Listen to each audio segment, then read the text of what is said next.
말씀 전하겠습니다. 백세 교수님이신 김영석 교수님의 친구셨던 숭실대 철학가 안병욱 교수님께서 이런 말씀을 하셨습니다. 사람은 3번 다시 태어난다. 우리 육신의 태어남, 육신의 탄생이 있고요. 그 다음에 영혼의 재탄생, 영혼의 거듭남이 있고요. 마지막 3번째는 사명으로 태어난다라는 것입니다. 저는 이 말을 읽고 사실 목사가 되고 하나님 일을 시작하는데 굉장히 보이지 않는 큰 힘과 에너지를 얻었습니다. 여러분, 육신은 태어나서 또 영혼이 거듭나서 이곳에 계신 겁니까? 여러분, 왜 이곳에 계십니까?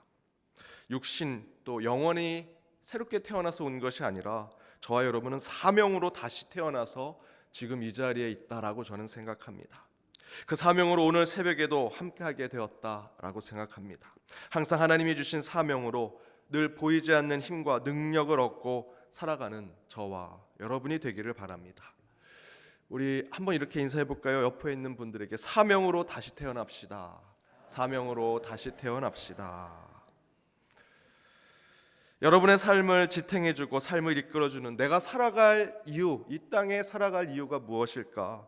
나는 왜 이 땅에 태어났는가? 나는 왜 살고 있는가에 대한 철학적이고 신앙적인 물음이 우리의 삶 가운데 끊임없이 이루어져야 합니다.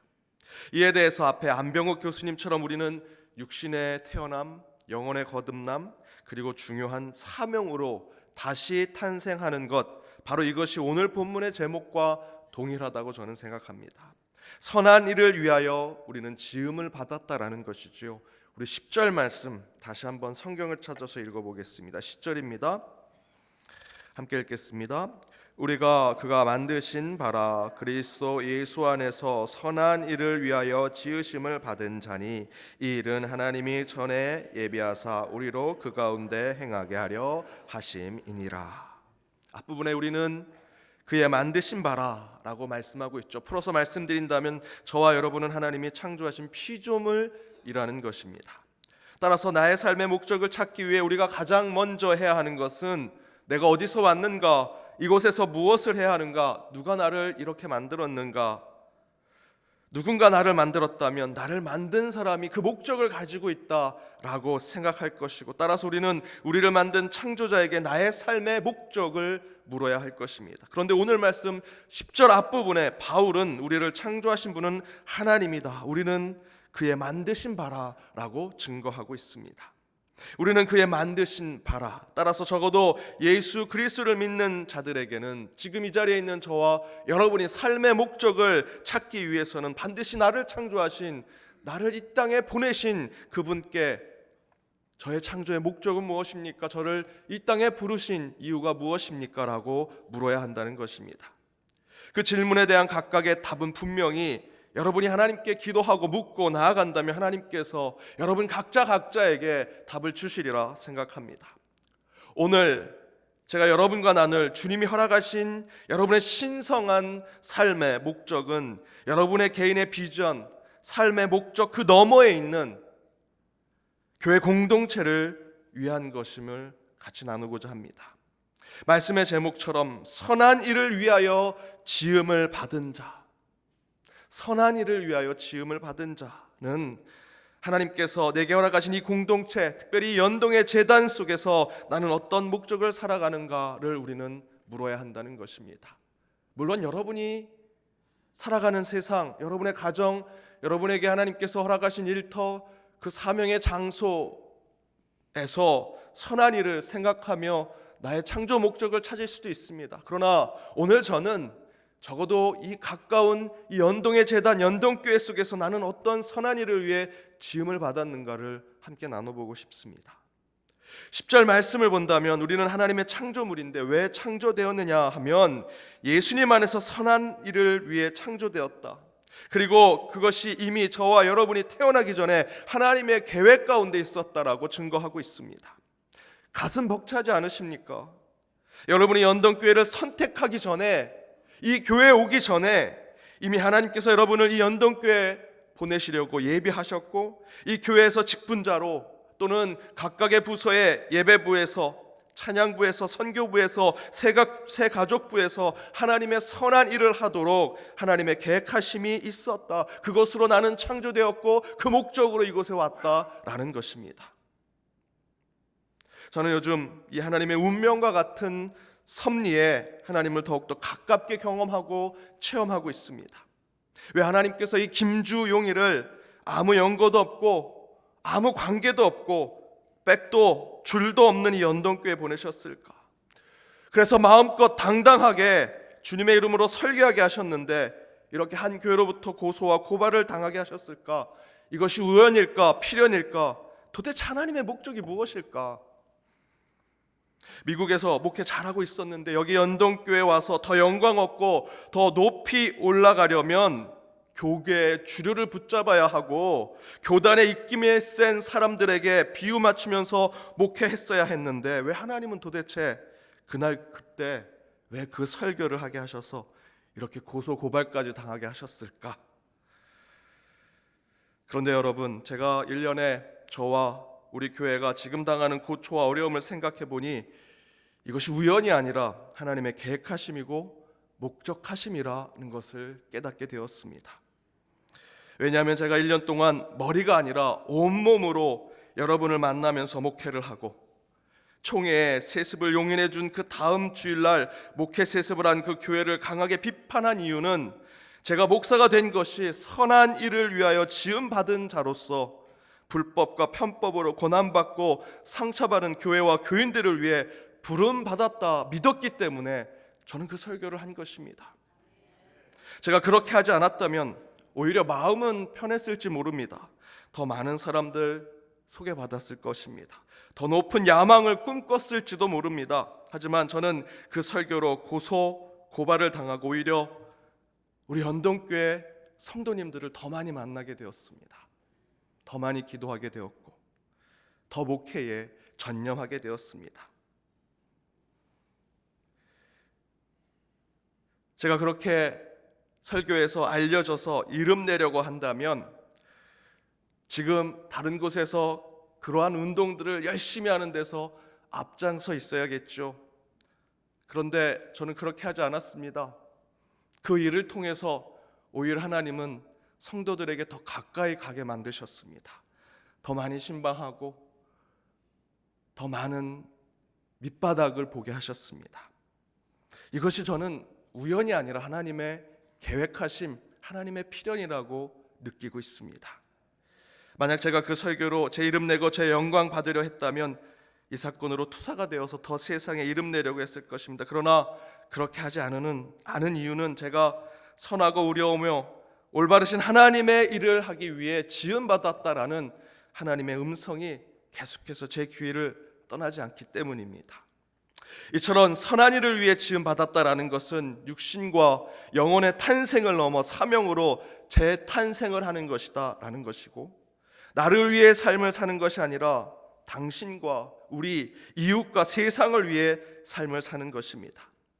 또한 선한 일을 위해 지음받았다라는 것은 하나님 나라를 위해서 살아가는 것이 되어야 하는 것이고, 그의 나라, 그의 의를 위해 마중물이 되고 미랄이 되며 거름이 되는 것입니다. 그래서 나는 죽고 그는 살리라 라는 세례 요한과 같은 삶을 결단하면서 살아가는 것이 선한 일을 위해 지음받은 자의 삶이다 라는 것이죠. 어느 목사님이 한국에서 설교 제일 잘한다는 목사님의 설교를 매주 카피해서 설교했습니다. 그렇게 설교하면 그 설교에 나온 유머대로 사람들이 웃고 은혜 받고 야 목사님 설교 잘한다 라고 할 줄 알았는데 오히려 교인들이 더 졸고 더 설교를 듣지 않더라라는 것입니다. 그런데 거꾸로 설교 능력이 좀 떨어지고 다른 부분에 부족함이 많은 목회자가 어느 교회에 갔습니다. 실제로 제가 아는 목사님의 예입니다. 다른 동료들이 그 목사님을 생각할 때 야, 저 목사는 저 교회 가면 곧 쫓겨날 거다 그렇게 생각했는데 그 목사님이 그 교회에서 3년 넘게 사역을 하시다가 선교지로 가게 되셨습니다. 그분이 선교지에 가시게 된 거를 저희가 생각할 땐 야, 아마 쫓겨나서 가게 됐을 거야 라고 생각했는데 그렇지 않았습니다. 많은 성도들이 아쉬워했다고 합니다. 그래서 저희 동료 목사들이 놀랐습니다. 우리가 볼 땐 참 부족한 목회자인데 어떻게 교회에서 3년이나 있었고 저렇게 축복을 받으면서 선교제로 갈 수 있었을까? 실제로 그 목사님은 사투리가 굉장히 심하셨습니다. 저도 설교를 들으면 한 70%밖에 이해가 되지 않습니다. 선천적으로 구강 구조가 안 좋아서 발음이 참 안 좋은 분이셨습니다. 어떤 교회는 그 목사님이 들어가면 1년이 되지 않아서 그 목사님을 내보내기도 했습니다. 그런데 이 목사님이 그 교회에 들어가서 도리어 그 목사님이 설교가 잘 알아듣기 힘들고 또 그 표현이 힘든 것을 듣고 성도들이 그 목사님에게 설교 클리닉 세미나를 들으라고 용돈을 챙겨주십니다. 더 좋은 말씀을 준비해달라고 도서비를 전보다 더 많이 챙겨주십니다. 또한 그 목사님도 그런 성도들의 사랑과 그런 축복에 더 설교를 열심히 준비하고 더 설교 가운데 은혜를 끼치고자 노력하는 모습이 있었습니다. 그 교회에서는 서로 세상의 말로 갑이 되는 목회자도 없고 잘나고 똑똑한 교인도 없었지만 서로를 향해서 선한 일을 위해 지음받은 자로서 격려하고 축복하고 사랑하고 이해하고 배려해 주니 그곳이 천국이 되더라라는 것입니다. 여러분, 지금 이 자리에 서 있는 제가 설교하는 출중한 능력이 있어서 여러분 은혜를 받으시는 겁니까? 아닙니다. 여러분이 저를 위해서 기도해 주셔야 하고요. 또는 제가 부족하고 실수가 있을 때 때로는 이해와 사랑과 배려로 저를 바라봐 주시고 저는 여러분의 그 사랑을 받고 또 그 기도를 받고 저의 기도의 자리, 말씀을 준비하는 자리에서 더욱더 여러분을 생각하면서 그 말씀이 서로 상호 소통할 때 여러분 은혜를 받으실 수 있는 것이고 부족한 저는 하나님의 말씀을 대언할 수 있는 것입니다. 여러분, 그것이 천국 아니겠습니까? 그것이 선한 일을 위해 지음받은 자의 상호의 모습이 아니겠습니까? 사랑하는 여러분, 저와 여러분은 선한 일을 위해 지음을 받은 자들입니다. 먼저는 이 교회를 위해, 여러분의 가정을 위해, 여러분 주변의 누군가를 위해 살아가도록 지음을 받은 자들임을 기억하시기 바랍니다. 따라서 내가 가진 물질, 여러분이 가지고 있는 권력과 명예와 재능과 실력, 돈 자랑할 필요가 없습니다. 오늘 본문의 말씀대로 우리가 자랑할 것이 뭐가 있겠습니까? 다 하나님이 선물로 주신 것인데 그 모든 것 왜 주셨습니까? 하나님의 선한 일을 하도록 사용하라고 주신 것입니다. 여러분, 그런 하나님의 부르심에 응답하시기 바랍니다. 먼저는 교회 부흥의 마중물이 되시기 바랍니다. 교회 갱신의 미랄이 되시기 바랍니다. 선교와 전도 사역의 밑거름이 되시기 바랍니다. 바로 그때 우리 하나님께서 우리를 먼저 이 땅에 천국을 경험하게 해주시리라 믿습니다. 선한 일을 위해서 지음받은 자가 이곳에서 서로를 위해 축복하고 사랑하고 기도한다면 하나님의 그의 나라는 이곳에 먼저 임하게 되리라 믿습니다. 그러한 삶으로, 그러한 사명으로 살아가는 저와 여러분이 되기를 주님의 이름으로 축복합니다. 함께 기도하시겠습니다. 사랑의 하나님, 감사합니다. 주님께서 새벽 제단을 지키게 하심을 감사드립니다. 더 졸자, 더 눕자, 더 자자 라고 생각하는 인간의 마음을 흔들어 깨워주시고 성령의 인도하심으로 이곳까지 오게 하심을 감사드립니다. 주님, 하나님의 뜻에 따라 이곳에 왔사오니 주님께서 저희에게 음성을 들려주옵소서. 지혜를 깨닫게 하여 주옵소서. 하나님의 뜻에 결단하는 자들 되게 하여 주옵소서. 이곳에 주님의 축복이 있음을 믿습니다. 특별히 저희들이 이 땅에 온 것을 깨달아 주님의 선한 목적의 삶을 살아가는 자들 되게 하여 주옵소서. 가장 가깝게는 우리에게 허락하신, 태중부터 이미 우리에게 예배하신 이 연동의 제단을 잘 섬기게 하여 주옵소서. 이곳에 부흥의 마중물이 되게 하시고 교회 갱신의 미랄이 되게 하시며 이 땅을 통해, 이 제단을 통해 선교하고 전도하는 사역의 밑거름이 되는 참된 선한 일꾼들이 되게 하여 주옵소서. 그리하여 이곳이 하나님 나라와 그의 의가 이루어지는 교회가 되게 하여 주옵소서. 이 모든 간구 예수님의 이름으로 기도드립니다. 아멘.